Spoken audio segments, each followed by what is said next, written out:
Hi folks, I am Ashraf Ingora. I am a language and soft skill trainer, life business and parenting coach. English breakfast with Ashraf में आज हम different varieties of the sentences के बारे में अध्ययन करेंगे। कुछ वाक्यों से दो व्यक्ति या वस्तुओं द्वारा कार्य होने का बोध होता है। ऐसे वाक्यों में दूसरा कार्य पहले वाक्य के बाद में होता है। इनकी बनावट किस तरह होती है इनको देखें।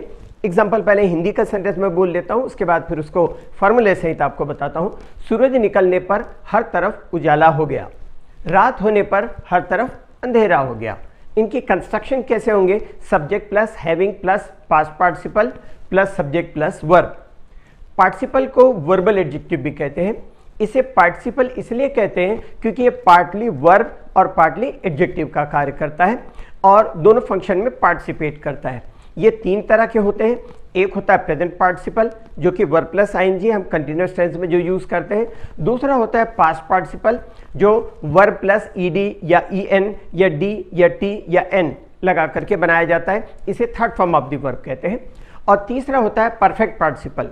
परफेक्ट पार्टिसिपल क्या होता है? Having plus third form of the verb means having plus past participle को परफेक्ट पार्टिसिपल कहते हैं। एग्जांपल अभी आप देखेंगे तो क्लियर समझ में आएगा। चलिए यहाँ लिखा हुआ भी है sentence subject plus having plus past participle plus subject plus verb. Example देखिएगा, the sun having risen, the sun having risen the light spread everywhere. सूरज निकलने पर हर तरफ उजाला हो गया। Similarly the night having come the darkness spread everywhere. रात होने पर हर तरफ अंधेरा हो गया। इनको एक दूसरा कंस्ट्रक्शन भी इस तरह से भी कहा जा सकता है, the light spread at the sun rise.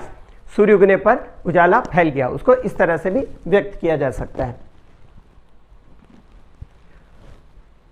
दूसरा जो है यह है जब हम उन मतलब उस तरह के वाक्यों का अब हम अध्ययन करेंगे जिनमें से बोध होता है कि एक व्यक्ति दो कार्य करता है और दूसरा कार्य पहले कार्य के समाप्त होने के बाद में शुरू होता है। ऐसे वाक्य परफेक्ट पार्टिसिपल द्वारा बनाए जाते हैं। जैसे घर पहुंच करके मैंने भोजन किया, अपना होमवर्क गृह कार्य जिसको बोलते हैं करके मैं क्रिकेट खेलने गया।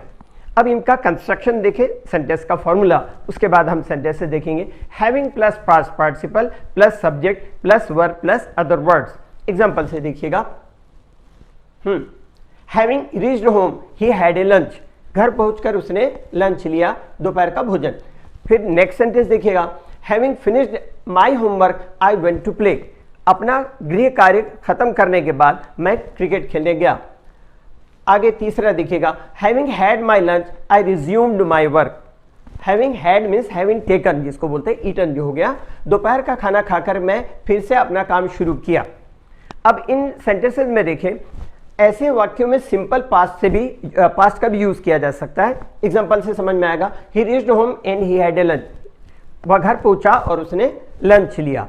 तो ऐसा भी कहा जा सकता है और इस तरह से भी कहा जा सकता है। ऐसे सेंटेंसेस ज्यादा नेचुरल लगते हैं। आगे इसका यूज देखें,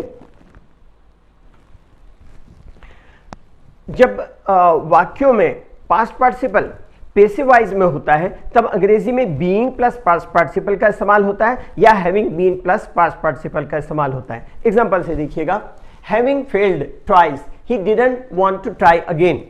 having failed twice he didn't want to try again. इसका मतलब ये हुआ कि दो बार नाकाम होने के बाद फिर से उसने कोशिश करना नहीं चाहता था।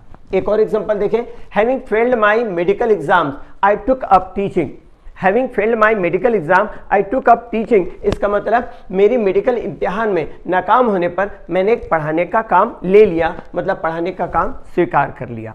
तो ये जो कंस्ट्रक्शन हुए सेंटेंसेस में देखें, सेंटेंसेस कोई बहुत भारी भरकम डिफिकल्ट नहीं होते। आपको जो बोली जाने वाली लैंग्वेज होती है और जो जनरली इन जनरल जो हम टेंस को पढ़ते हैं, स्टडी करते हैं, मॉडल वर्क को पढ़ते हैं, थोड़े से कंस्ट्रक्शन डिफरेंट मिलेंगे। इसके थ्रू जब इस तरह से आप बात करने लग जाते हैं, सेंटेंसेस आपके इंप्रेसिव लगते हैं, सुनने में भी लोगों को अच्छा लगता है। और जैसे ये अभी आपको मैंने बताया है, इस तरह से मेरी बुक में पेज नंबर 221 to 415 तक all those varieties of the sentences are there जो आपको मिलेंगी और उसको आपको सिर्फ रीड आउट करना है, समझना है कि ऐसे सेंटेंसेस कैसे बनते हैं। आपसे सेंटेंसेस आसानी से बनेंगे। रेगुलरली कोशिश करते रहिए, रेगुलरली इंग्लिश बोलने की कोशिश कीजिए। कोई आपसे बात करने वाला मिलता है तो बात करने की कोशिश कीजिए, और अगर कोई बात करने वाला नहीं मिलता, think in English every time. आप इंग्लिश में लगातार सोचिए और जहां डिफिकल्टीज जाएगी सेंटेंसेस में तो मेरी इस बुक को कंसल्ट कीजिए।